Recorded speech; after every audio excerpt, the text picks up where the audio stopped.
আসসালামু আলাইকুম প্রিয় ভিউয়ার্স। আজকে দেখাবো আরপিএম মিটার কিভাবে কানেকশন দিতে হয় বা ইনস্টল করতে হয়। ভিডিওটি অনেক সুন্দর হবে, দেখতেই থাকেন।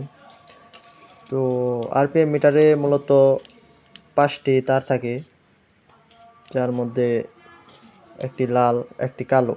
এটি হচ্ছে মিটারের লাইটের কানেকশন।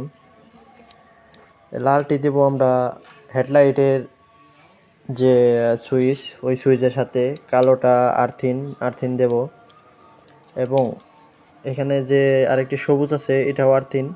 তো আমরা দুইটি কানেকশন একসাথে দিয়ে দিছি। আর হলুদে যে কালো তারটি, এটি হচ্ছে পাঞ্চিং কয়েল থেকে আসছে।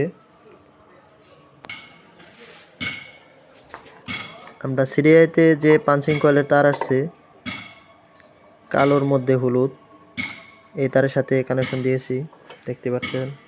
এবং অবশিষ্ট যে কালো তার আছে ছোট, এটি হচ্ছে প্লাস পয়েন্ট, প্লাস এটা চাবির দিলে যে কানেকশন আছে,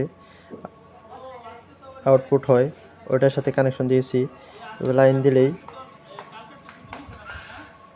আপনার ইনস্টল হয়ে যাবে। ভিডিওটি ভালো লাগলে অবশ্যই সাবস্ক্রাইব করে পাশেই থাকবেন। ধন্যবাদ সবাইকে।